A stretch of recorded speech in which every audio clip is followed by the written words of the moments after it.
ইল্লাল্লাহ লা ইলাহা ইল্লাল্লাহ লা। বাংলাদেশের বর্তমান পরিস্থিতির ব্যাপারে আমরা কি করতে পারি? একজন সচেতন নাগরিক হিসাবে আপনার ঈমান আমলকে রক্ষা করা প্রথম কর্তব্য। দ্বিতীয় হচ্ছে আখলাক। তৃতীয় হচ্ছে সমাজ এবং রাষ্ট্রদ্রোহী বিধ্বংসী কোনো কাজে অংশগ্রহণ না করা। এবং এই না করেই একজন সচেতন দেশপ্রেমিক মুসলিম নাগরিক হিসাবে আপনার যা করা দরকার আপনি সেটা করবেন। এদেশের গণমানুষের ইসলামিক চাহিদা কি এটা সবাই জানে, কিন্তু সেটা করবেন নিয়মতান্ত্রিকভাবে, ধ্বংসাত্মক এমন কোনো কিছুর মাধ্যমে নয় যেটা উদরপিণ্ড বুদুর গাড়ের মতো হয়। এটা শুদ্ধ নয়। আর এই জন্য ধৈর্য লাগবে আর মেধা বিনিয়োগ করতে হবে। শর্টকাট একটা রেজাল্ট পেতে চায়, মানে মাঝখানে অনেক নিরপরাধ লোক শিকার হয়, এগুলো আসলে মেধাহীনতার কারণে, বুঝছেন, সঠিক প্ল্যান না থাকার কারণে এবং মানুষের শক্তিকে সঠিকভাবে ব্যবহার করতে ব্যর্থ হওয়ার কারণে এগুলো হচ্ছে। আপনি আল্লাহর কাছে সাহায্য চান, আল্লাহ কেন সাহায্য করছেন না সেটা তো আমাদের গবেষণার বিষয়। আল্লাহ মুনাফিকদেরকে এত সহজে সাহায্য করে না। নেফাকি বর্জন করতে হবে, তাওহীদের দিকে আসতে হবে। আল্লাহ রাসূল সাল্লাল্লাহু আলাইহি সাল্লাম জুমার খুতবা দিচ্ছিলেন, সাহাবী এসে বললেন চারিদিকে খরা একটু দোয়া করেন। সাথে সাথে আপনার বৃষ্টি শুরু হলো।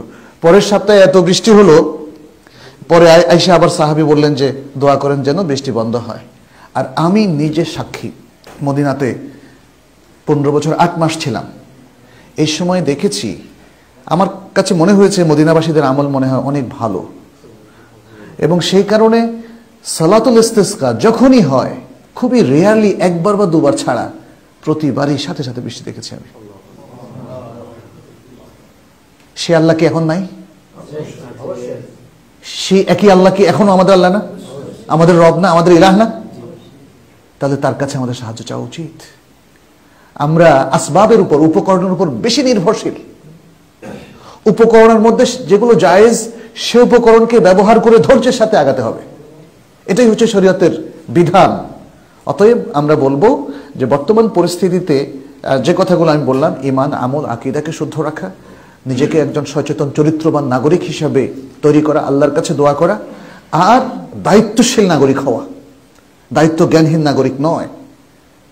আমরা জানি মানুষের মনোবেদনা সম্পর্কে আমরাও খোঁজ খবর রাখি, কিন্তু আপনাকে নিয়মতান্ত্রিকভাবে এগোতে হবে আর আল্লাহর কাছে দোয়া করতে হবে। আল্লাহ আমাদের সে তৌফিক দান করুন। আল্লাহু আল্লাহু ইয়া রাব্বি ইয়া আল্লাহ, আল্লাহু ইয়া রাব্বি ইয়া আল্লাহ। লা